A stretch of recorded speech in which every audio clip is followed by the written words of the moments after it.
उसको दूर करने में अपनी सारी ताकत सामर्थ्य झोंक देते हैं।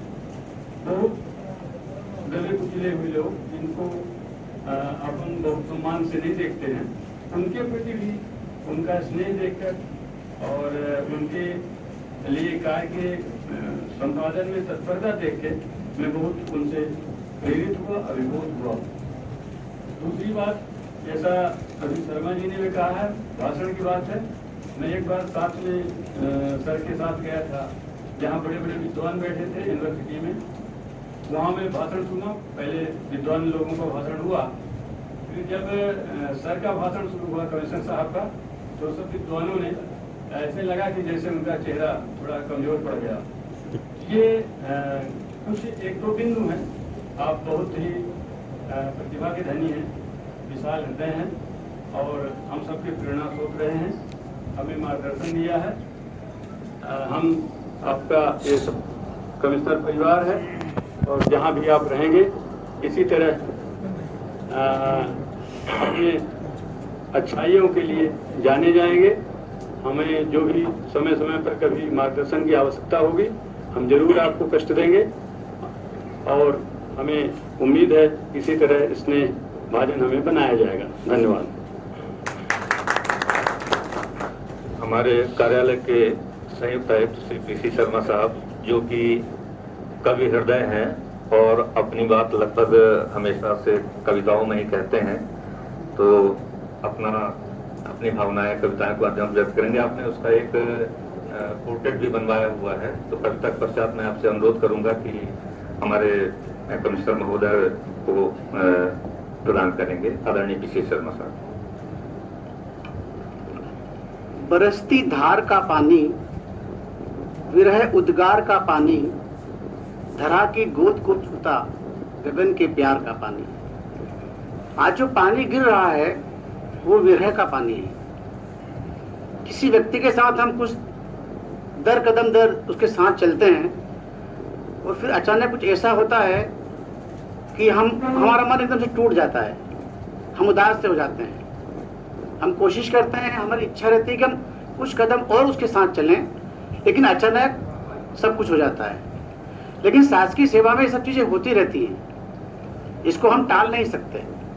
और मैं तो ये कहता हूं, हम सब लोग सोच रहे थे कि काश और 2-2.5 महीने रह जाते, लेकिन मैं ये सोच के चलता हूं कि ईश्वर जो करता है उसमें कुछ ना कुछ बहुत बड़ी अच्छाई छिपी रहती है, जो हमें दिखती नहीं है लेकिन होती है। हो सकता है कि ये 2-2.5 महीने सर के कार्यकाल के लिए और कुछ अच्छा ही लेकर के आ रहे हों, कुछ अच्छा उनको मिलने वाला हो। अगर वो यहाँ पर रहते तो शायद नहीं मिल पाता। तो मेरी शुभकामनाएं सर को हैं और मैं चीजों को रिपीट नहीं करना चाहता हूँ। चाहे पुरस्कार की बात हो, सर के व्यक्तित्व से हम सब लोग बहुत अच्छे से प्रभावित हैं। और तसल्ली हमको इस बात की थी कि जब सर का ट्रांसफर हुआ और मैंने, देखो आदमी की एक मन में रहती है कि नया व्यक्ति कैसे आ रहा है। मैंने भोपाल में अपने एक परिचित थे DPI पे, मैंने पूछा, मैं क्या सर तो जा रहे हैं लेकिन हमारे नए कमिश्नर साहब कैसे हैं। सभी को चिंता भी रहती है और उत्सुकता भी रहती है, तो वही चिंता भी मुझे थी, उत्सुकता भी थी। उस व्यक्ति ने कम से कम 5-10 सेकंड तक कुछ नहीं बोला। मैंने पूछा, भाई सर नए आ रहे कैसे हैं, कैसा व्यक्तित्व है, कैसे व्यक्ति है। 5-10 सेकंड तक वो कुछ नहीं बोला और आखिरी में सोच के बोला, मैं थोड़ा चिंता में पड़े क्यों नहीं बोल रहा है ये। बोले सर मैं आपसे इतना कहना चाहता हूं कि आपका और रीवा संभाग का सौभाग्य है कि आपको ऐसे कमिश्नर मिल रहे हैं। तो मुझे बहुत तसल्ली हुई और अभी बहुत थोड़ा इंटरेक्शन हुआ है सर से हमारा, अभी कल रात को आए थे, लेकिन मुझे लगा कि उन्होंने 100% सत्य कहा था। हमारे भार्गव सर ने जो चीजों को आगे बढ़ाया था, चाहे वो पीड़ितों की बात रही हो, चाहे प्रत्येक योजना में फर्स्ट आने वाली बात रही हो, सर भी हमें उसी प्यार से, उसी विकास की दिशा को देते हुए, आगे बढ़ाते हुए हमसे चर्चा करेंगे, हमें मार्गदर्शन देंगे। और मुझे पूरा विश्वास है कि हमें वही प्यार मिलेगा जो सर ने हमें दिया था। मैं बहुत चीजों को रिपीट नहीं करना चाहता हूँ। मैंने एक कविता लिखी, हालांकि मैं उसको पढ़ चुका हूँ, वहाँ पे यहाँ के लिए लिखी थी मैंने, लेकिन वहाँ पे अनएक्सपेक्टेडली मुझे कहा गया कि आप कुछ बोले। मैं सामान्यतः ऐसा होता नहीं कि कलेक्टर के यहाँ कोई विदाई समारोह हो, तो मैं उसको सुनाना भी चाहता हूँ, सर को देना भी चाहूंगा।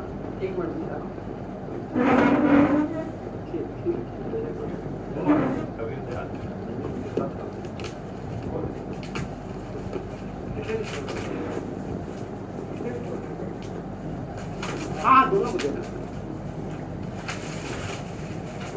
कुछ लाइनें में लिखने पाया था, मैंने आज लिखी तो मैं इसको जोड़ दूंगा उसमें।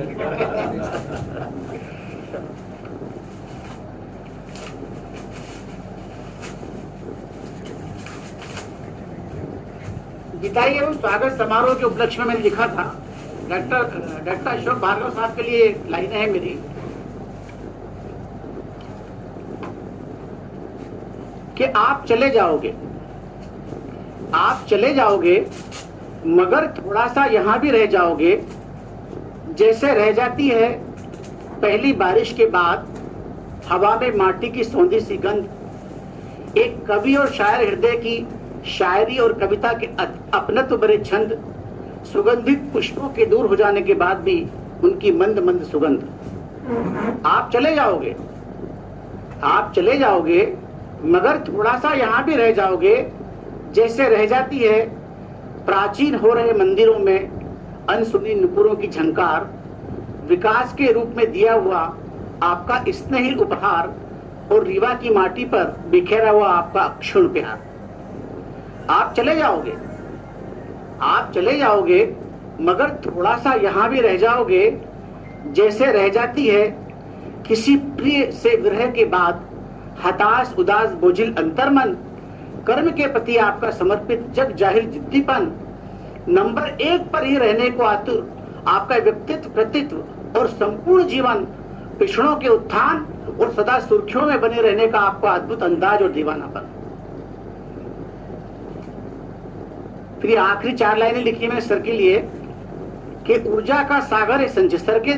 सर में जो ऊर्जा है उसके बारे में लिखा है कि ऊर्जा का सागर है संचित, नहीं रुकेगा रोक, और ओज पूर्ण साहित्यिक शक्ति देना जग में झोंक, और अंतिम बाल पे छक्का देकर कोरोना को देना ठोक, और सचमुच याद आएंगे बहुत आयुक्त श्री अशोक। हमारे आदरणीय नए कमिश्नर साहब हैं, राजेश जैन साहब हैं, उनके स्वागत के लिए मैंने कुछ पंक्तियां लिखी है कि नव आयुक्त जी को मुबारक नव मानसून बौछार। जैसे ही सर का पदार्पण जिले में हुआ, बल्कि सीमा में प्रवेश किया होगा या संभाग की सीमा में, वैसे ही बारिश मानसून के आगे हमारे यहाँ। तो पानी का गिरना किसी भी कार्य में शुभ होता है। तो नव आयुक्त जी को मुबारक नव मानसून बौछार, इस परिवार को पुनः मिलेगा पहले जैसा प्यार, हर शख्स यहाँ पर है आतुर, शुभ स्वप्न भरे हैं नैन, और स्वागत है सुस्वागत है आदरणीय श्री राजेश जी।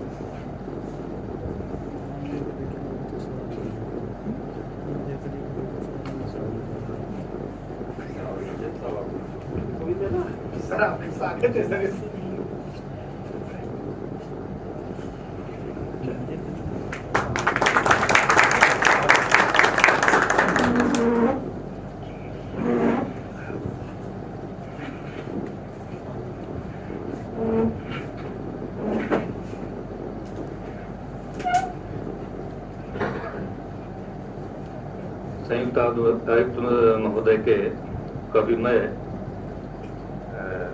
उद्बोधन से 2 लाइनें याद आई हैं माननीय डॉक्टर अशोक कुमार भार्गव साहब के लिए कि सपनों की तरह आकर चले गए, अपनों को भुलाकर चले गए, जाने किस भूल की सजा दी हमको, पहले हंसाया फिर रुलाकर चले गए।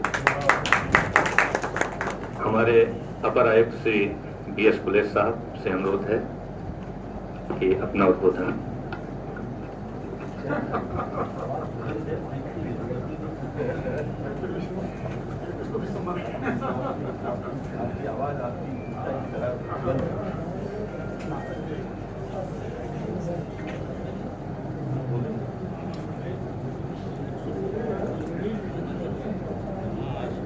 आज इस सभागार में उपस्थित श्री अशोक भार्गव जी, जो हमसे विदा होने जा रहे हैं आयुक्त महोदय, इस सभागार में ही हमारे बीच उपस्थित श्री राजेश जैन साहब, नवागंतुक कमिश्नर महोदय, हम आपका स्वागत करते हैं पूरे कमिश्नर परिवार की ओर से और पूरे संभाग की ओर से। वैसे हमारा जैन साहब के साथ बहुत पुराना परिचय है, साहब से तो बहुत पुराना परिचय है। वैसे भी शर्मा जी ने काफी कुछ श्रीमान भार्गव जी के बारे में बताया था, काफी कुछ बातें छूट गई थी, उसको मैं थोड़ा सा दोहरा दूं। श्री भार्गव जी के बारे में छोटा सा मैं अपनी ओर से बताना चाहूंगा कि मेरिटोरियस, टैलेंटेड और अपने बैच के टॉपर रहे हैं। ये सन 86 में जब राज्य प्रशासनिक सेवा में आए थे उस समय ये अपने बैच के टॉपर रहे हैं। ये इनकी खासियत बात है। इसके पश्चात और आगे देखें, इसी वर्ष मार्च महीने में आपने 45वीं सालगिरह शादी का आयोजन हुआ था। हम सब शरीक हुए थे। मैं ये सोचता हूँ सौभाग्य दुर्भाग्य से आपके बाल्यकाल में शादी हो गई थी बचपन में, और आपने संघर्ष करते हुए शादीशुदा जीवन व्यतीत करते हुए और संतान भी आगे होंगे वो करते हुए आपने सारे अपने उच्च स्तर के जो अध्ययन वो किया, शानदार प्रतियोगिता परीक्षाओं की तैयारी की। अगर आप थोड़ा सा पहले और मालूम मुझे ऐसा लगता है कि संघर्ष और परेशानी रहे तो हो सकता है आप 83-84 में डिप्टी कलेक्टर बन गए होते हैं और हो सकता है PS बन के रिटायर होते। एनीवे, ये तो खैर नियति की बात है। तो ये कुछ बातें मुझे आपके सामने उल्लेख करना था जो बहुत काफी लोगों को मालूम है, लेकिन इस सभागार में ये इसका उल्लेख करना भी जरूरी था। शर्मा जी, एक आपने बिंदु छूट गया था जब आप महिला बाल विकास में आयुक्त थे, तब उस दौरान भी आपके सानिध्य में, आपके नेतृत्व में महिला बाल विकास मध्य प्रदेश को कुछ पुरस्कार मिला था, जिसके जी 18 में।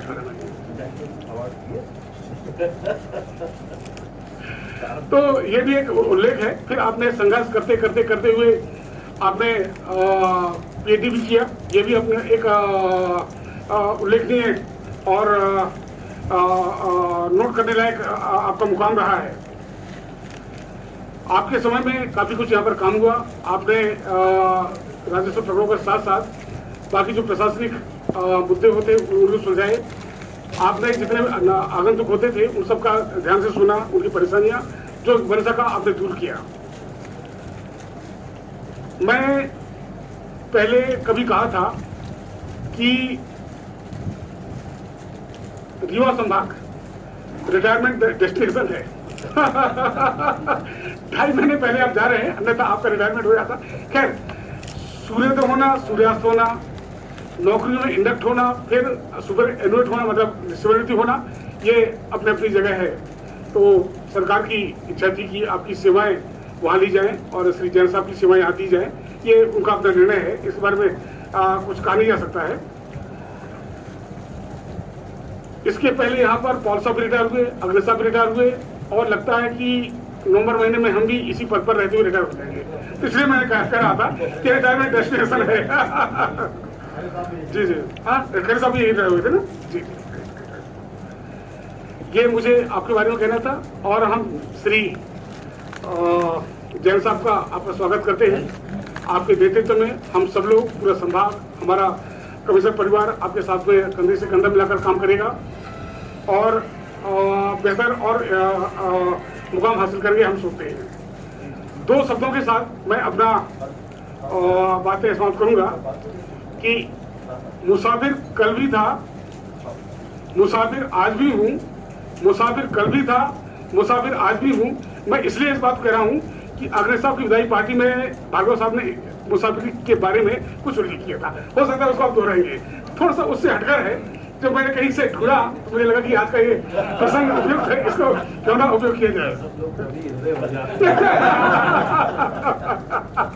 तो थोड़ा सा आप लोगों का ध्यान चाहूंगा। मुसाफिर कल भी था, मुसाफिर आज भी हूँ, कल अपनों की तलाश में था, आज अपनों की तलाश में हूँ। ना जाने कौन सी शोहरत पर आदमी को नाज है, ना जाने कौन सी शोहरत पर आदमी को नाज है, जबकि आखिरी सफर के लिए भी आदमी औरों का मोहताज है।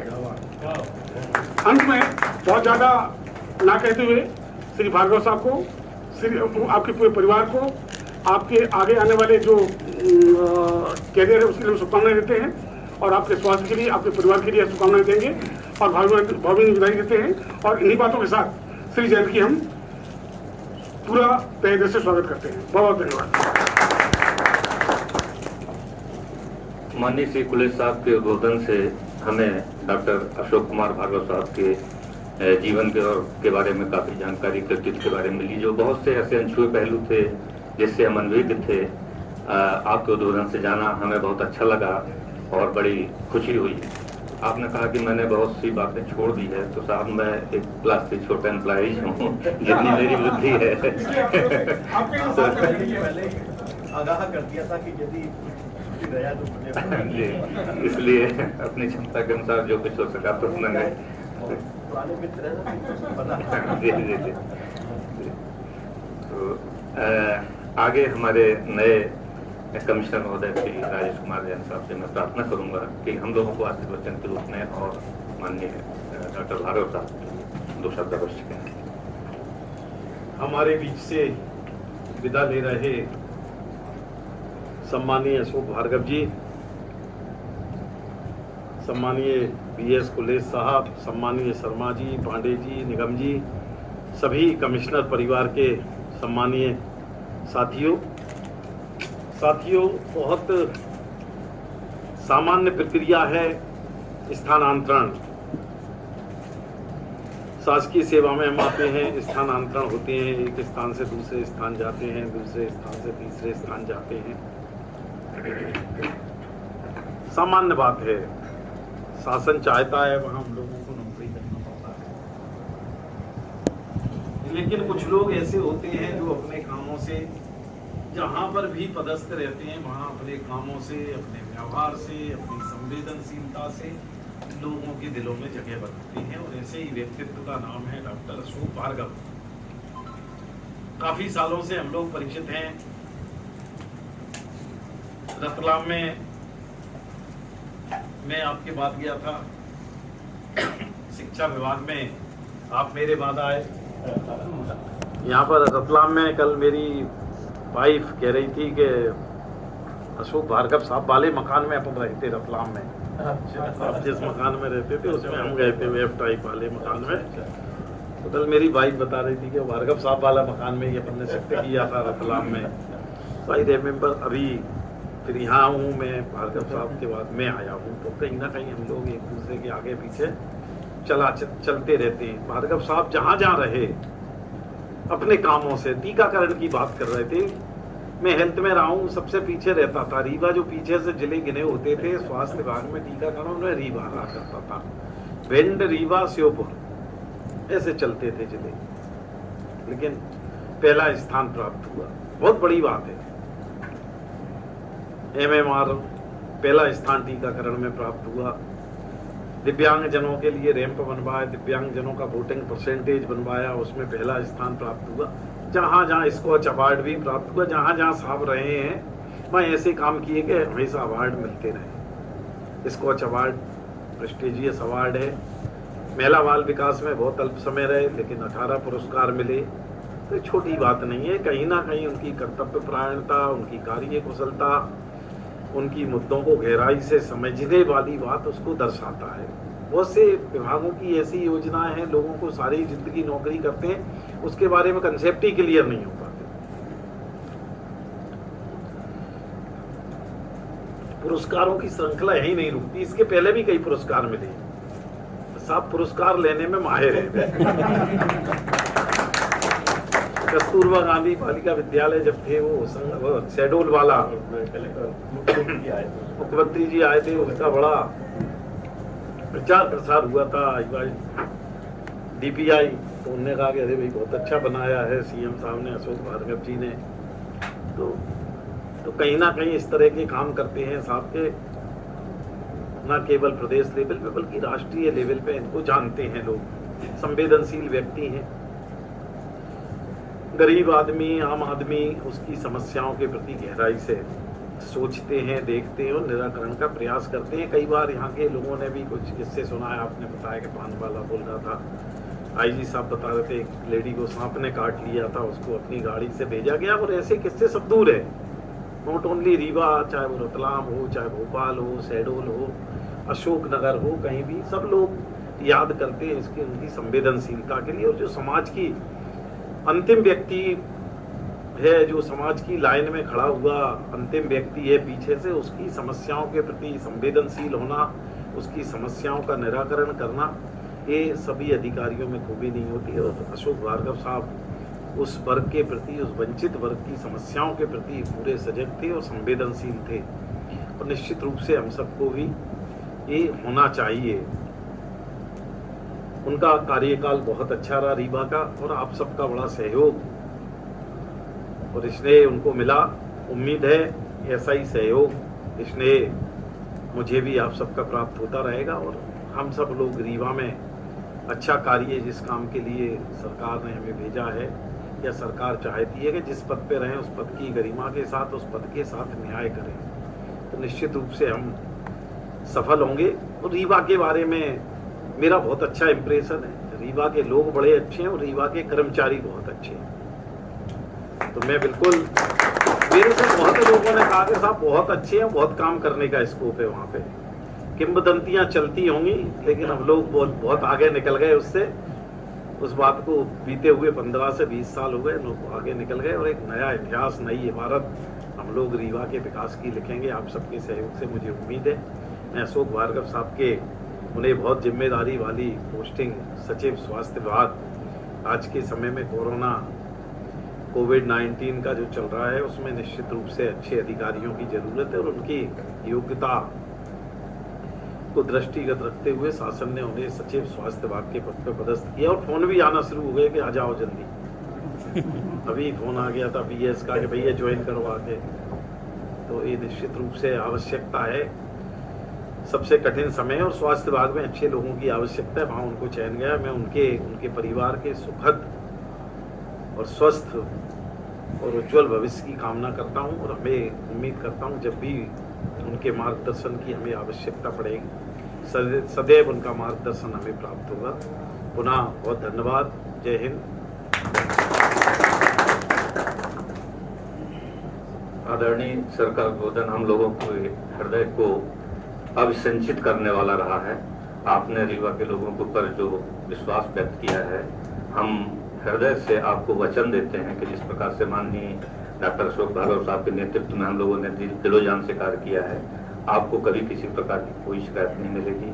आमतौर पर जब कमिश्नर साहबान का ट्रांसफर होता है तो बहुधा यह देखने में आता है कि साहब चले जाते हैं और आने वाले से मुलाकात ही नहीं हो पाती है। आप लोगों को एक साथ देखकर हम सब लोग बहुत खुश हैं, और खासतौर से इसलिए कि जो बहुत सी ऐसी चीजें रहती हैं कार्यालय के मीटिंग से आप अवगत होते हैं, उससे हम लोगों को कार्य करने में आसानी होती है, हम लोगों के बारे में आपकी जानकारी हो जाती है। तो यह बहुत ही अच्छा और बहुत ही अच्छा अवसर है। आपने जो आशीर्वाद किए उसके लिए धन्यवाद। और माननीय डॉक्टर अशोक भार्गव साहब से करवत प्रार्थना है कि अपने उद्बोधन से हम लोगों को आशीर्वचन प्राप्त करें, प्रदान करें।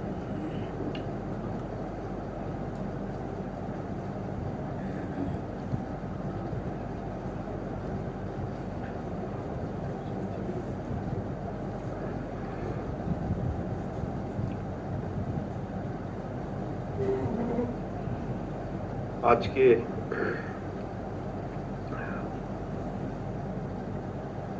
कार्यक्रम में उपस्थित हमारे परम मित्र और रीवा संभाग के नवागत कमिश्नर भाई श्री राजेश जैन जी, अपर आयुक्त भाई श्री कुलेश जी, हमारे कवि हृदय संयुक्त आयुक्त शर्मा जी, पांडे जी, निगम जी, जनसंपर्क के हमारे पीआरओ श्री तिवारी जी, उमेश तिवारी जी, प्रजापति जी, हमारी कार्यालय की अधीक्षिका महोदया और हमारे कमिश्नर कार्यालय परिवार के सभी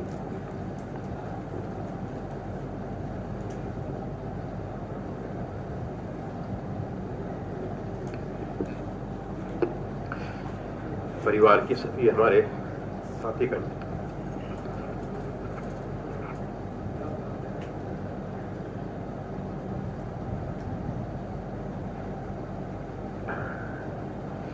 जब हृदय भरा होता है तो शब्द बहुत छोटे पड़ जाते हैं।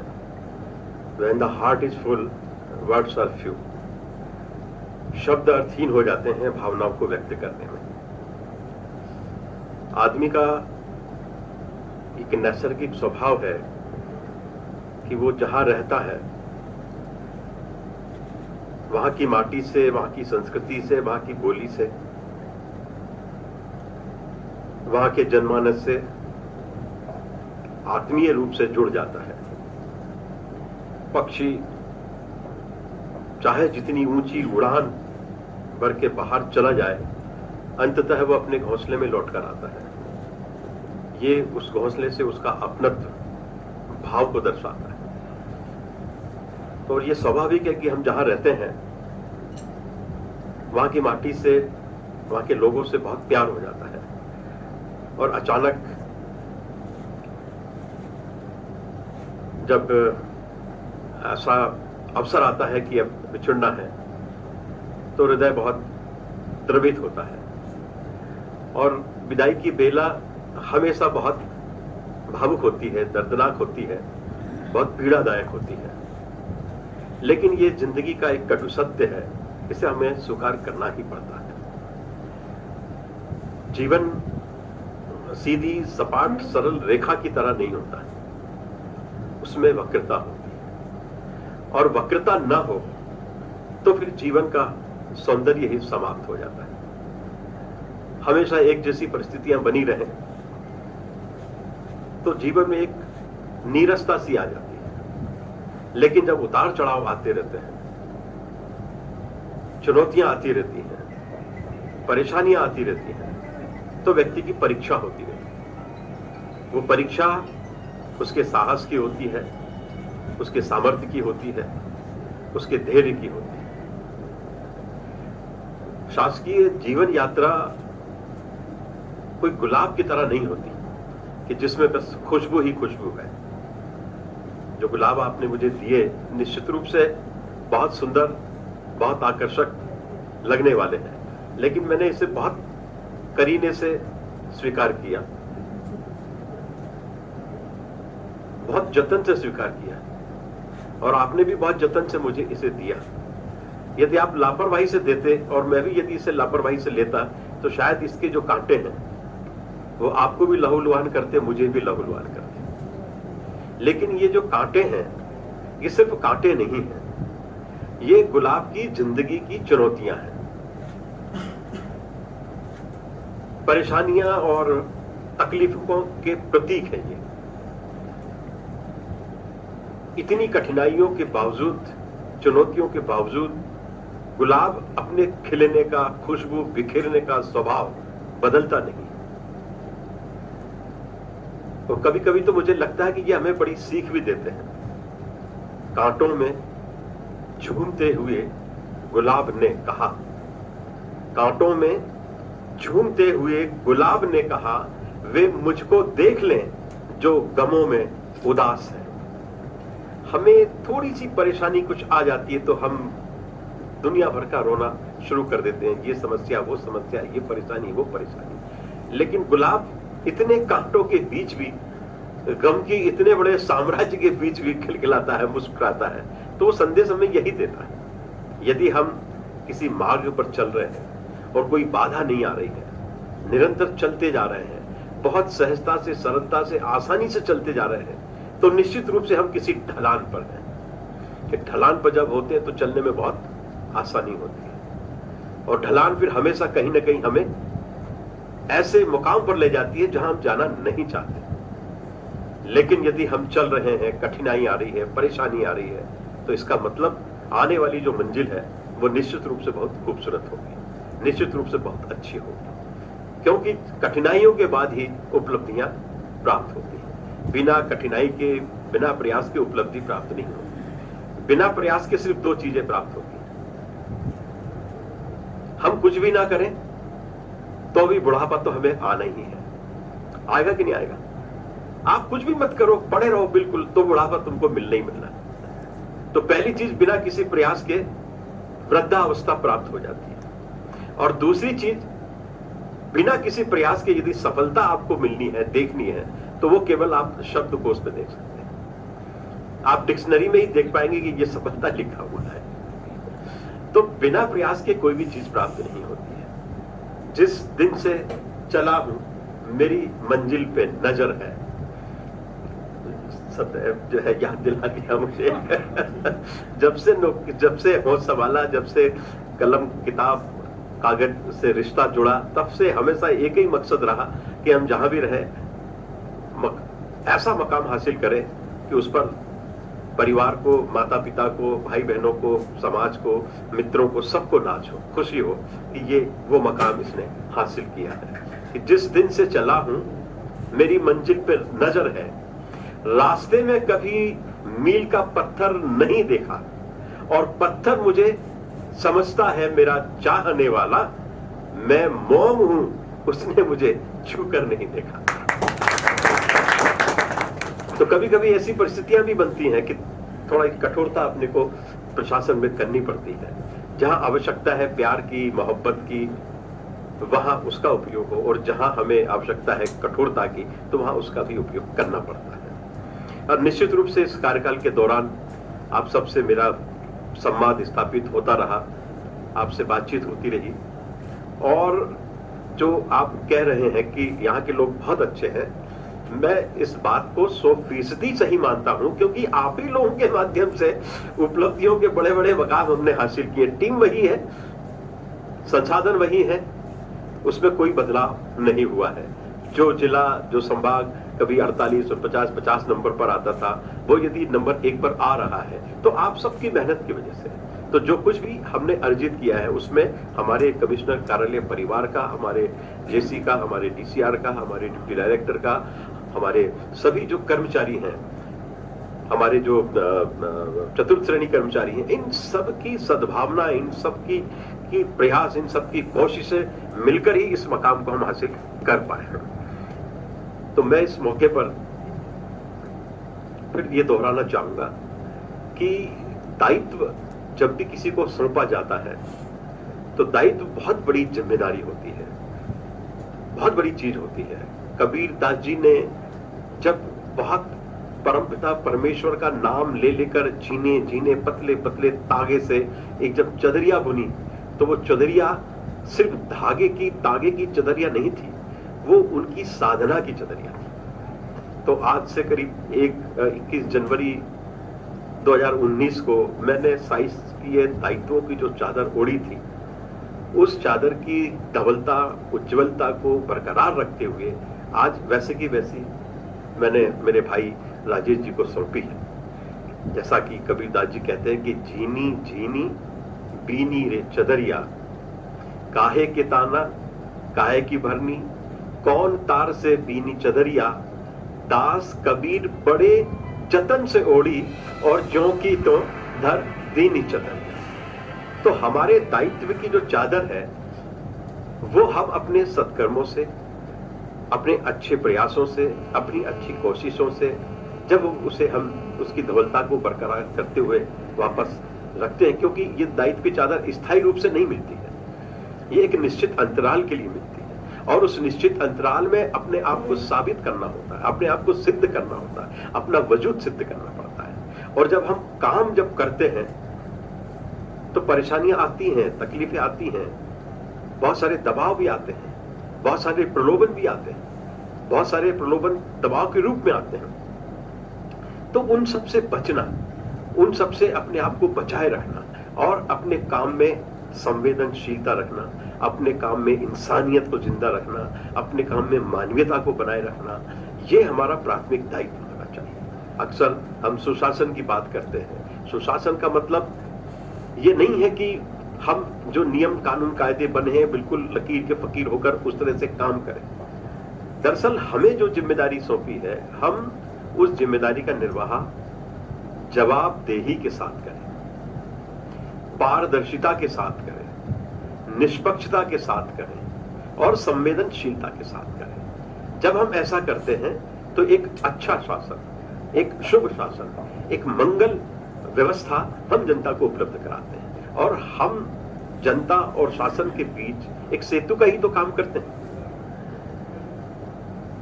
शासन की योजनाओं को जनता तक पहुंचाएं, जिस मकसद से वो बनी है उन मकसद को हम कामयाब करें, उन मकसद को हम सही अर्थों में सार्थक करें, ये हमारी जिम्मेदारी होती है। और हम अक्सर थोड़े छोटे दबावों में आकर, अनावश्यक रूप से किसी से प्रभावित होकर, किसी प्रलोभन में आकर जब राह से भटक जाते हैं तो हमारी आत्मा फिर अंदर से धिक्कारती भी है। जब हम काम करते वक्त ना तो हमारी आत्मा डगमगाए, ना हमारे पैर डगमगाए, तब हम निश्चित रूप से सही काम कर रहे हैं। सफर में मुश्किलें आए तो जरूरत और बढ़ती है।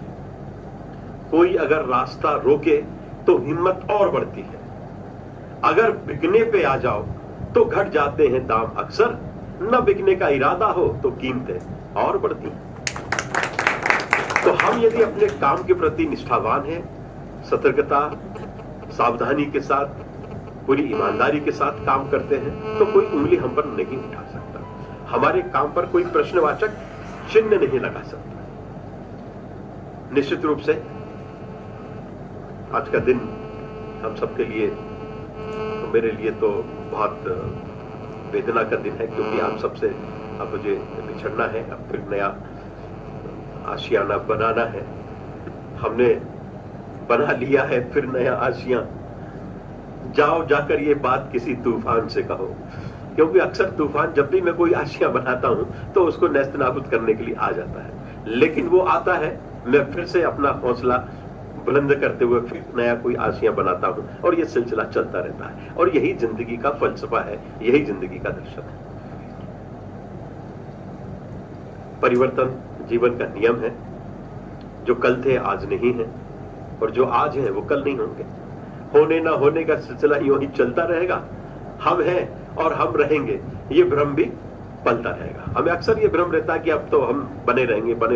तो ऐसा नहीं है, ये समय आबाद गति से चलता है, परिवर्तन होता है। परिवर्तन ही जीवन को नया रंग देता है, नया रूप देता है, नया निखार देता है। तो इस अवसर पर आप सब ने जो भावनाएं मेरे प्रति व्यक्त करी हैं, कबीर हृदय शर्मा जी ने जो है जिन शब्दों का प्रयोग किया है, उसके प्रति मैं हृदय से बहुत कृतज्ञता आपके प्रति व्यक्त करता हूँ। बहुत अच्छे भाव आपने रखे, और सभी पूर्व वक्ताओं ने जो बात कही उसके प्रति भी मैं अपनी कृतज्ञता व्यक्त करता हूँ। और मैं दिल से आप सब लोगों से जुड़ा हूँ। और कल रात मेरी सपने में खुदा से मुलाकात हो गई। कल रात मेरी सपने में खुदा से मुलाकात हो गई, थोड़ी ही सही मगर बात हो गई। मैंने पूछा कि अब मैं जा रहा हूं, मुझे बताओ कि अब रीवा के लोग कैसे हैं। खुदा ने कहा, रिश्ते बनाकर रखना, बिल्कुल मेरे जैसे हैं। तो जब ये हुक्म वहां से हो गया तो ये तय है कि आपसे जो रिश्ता बना है वो स्थायी है। कभी भी आप मुझे याद करें, कभी भी किसी भी तरह का कोई समस्या हो, कोई काम हो, जरूर बताएं। मैं आपके साथ हमेशा आपके साथ हूं, आपके साथ ही रहूंगा बिल्कुल। और इस दौरान कभी मुझसे गलती हुई हो, किसी के प्रति कोई मेरे कार्य से किसी को हर्ट हुआ हो, परेशानी हुई हो, तो उसके लिए भी मैं यहाँ क्षमा चाहता हूँ, अपनी कृतज्ञता व्यक्त करता हूँ। मेरा मकसद कभी भी किसी को परेशान करने का या अपमानित करने का नहीं रहता है। मकसद मेरा ये रहता है कि हर आदमी में जो अच्छा छुपा हुआ आदमी है उसे जागृत किया जाए, उसे चैतन्य बनाया जाए, ताकि अच्छे से अच्छा काम हो सके, हम अच्छी से अच्छी व्यवस्था शासन की आम आदमी को दे सके। और ये मेरा दृढ़ विश्वास है कि जब तक समाज के अंतिम पंक्ति में खड़े हुए व्यक्ति के चेहरे पर खुशहाली की चमक नहीं आती, तब तक हमारा सारा विकास अधूरा है, अर्थहीन है। जब तक वो खुश नहीं होगा, जब तक आत्मविश्वास से वो नहीं भरेगा, तब तक हमारे सारे प्रयास निरर्थक हैं। गांधी जी का जंतर आपने पढ़ा होगा, जाना होगा। वो अक्सर यही बात कहते थे कि हम जब भी कोई काम करें तो ये सोचें कि मेरे इस काम से समाज का जो अंतिम व्यक्ति है छोर पर खड़ा हुआ, उसका हित होगा कि नहीं होगा। जो प्रभावशाली लोग होते हैं सब अपना काम करा देते हैं, कहीं से भी मुझे तो आश्चर्य होता है कि एक छोटे से काम के लिए लंदन से किसी वरिष्ठ अधिकारी ने, फॉरेन सर्विस के ऑफिसर ने फोन किया कि वो भैया वो आदमी गेट के बाहर खड़ा है, उसको बुलवा लीजिए। मैंने कहा वो तो अंदर ही बैठा हुआ है मेरे सामने, बोले उनका काम कर दीजिए। मैंने पूछा बोलो भाई क्या काम है? बोले साहब मेरे को नकल चाहिए।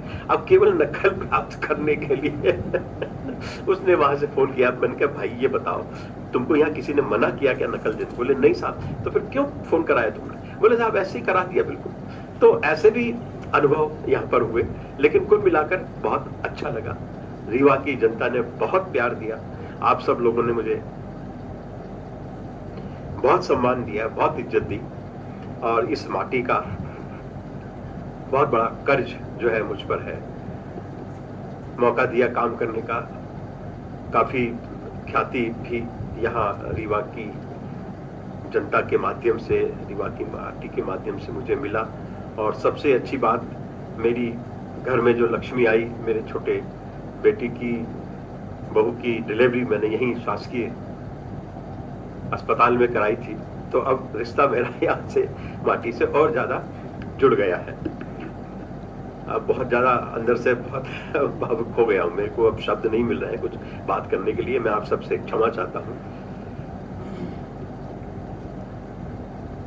और आप सबके सुखद भविष्य की कामना करता हूं। आप सब लोग खूब फलें फूलें, खूब तरक्की करें, खूब उन्नति करें, स्वस्थ रहें, प्रसन्न रहें, आनंदित रहें, अपने स्वास्थ्य को अच्छा रखें। और ये जो कोरोना का संकट आया है, हम सब मिलकर इसको निश्चित रूप से अभी तक परास्त किया हुआ है और भविष्य में भी इसको परास्त करेंगे।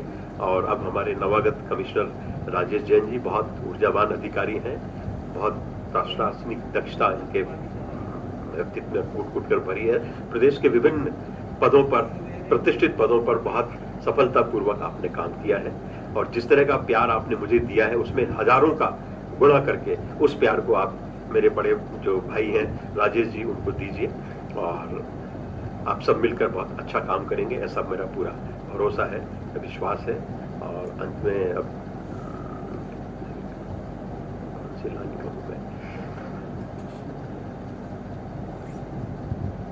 हमारे हौसलों के हर कदम पर इम्तिहान होंगे। ये जिंदगी में हर कदम पर परीक्षा होती है, हर कदम पर चुनौती होती है। हमारे हौसलों के हर कदम पर इम्तिहान होंगे, उड़े कितना भी ऊंचा, दूर हमसे आसमां होंगे। अभी वक्त है, तुम हो, मैं हूं, लेकिन कल न जाने तुम कहां होंगे और न जाने हम कहां होंगे। लेकिन ये दुनिया बहुत छोटी है, पहचाने हुए रास्ते हैं। कभी तो मिलोगे, कहीं तो मिलोगे, तो पूछूंगा हाल कैसे हैं। बहुत बहुत आप सबको शुभकामनाएं, और इस पार्टी के लिए भी बहुत बहुत हृदय से कृतज्ञता पूर्वक धन्यवाद। आपका हृदय से भरा अभिवचन उद्बोधन सुनकर हम सब लोग अभिभूत हैं, और आपकी जो हम लोग प्रतिभावना है उसे हम लोग जीवन भर याद रखेंगे। हम सब कार्यालय के लोगों ने मिलकर एक छोटा सा उपहार स्मृति चिन्ह रखा है, जिसे हम आपको भेंट करना चाहते हैं। माननीय श्री अपर आयुक्त महोदय, हमारे जेसी सर और डिप्टी कमिश्नर साहब के कर्तव्यों से।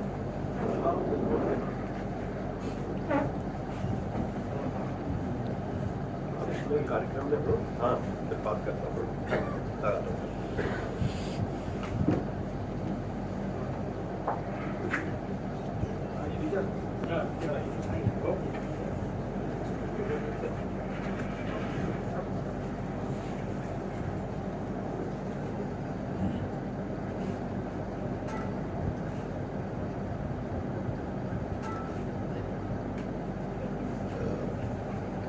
श्री सतीश निगम जी कार्यक्रम का समापन एवं आभार व्यक्त करते। परम आदरणीय कमिश्नर साहब डॉक्टर अशोक कुमार भार्गव सर, परम आदरणीय जैन सर, आदरणीय कुलेश सर, आदरणीय शर्मा साहब, आदरणीय पांडे साहब, आदरणीय प्रजापति, हमारे सभी मित्र लोगों ने अपना अमूल्य समय निकाल के हमें अपना समय दिया, उसके लिए हम सभी के आभारी हैं।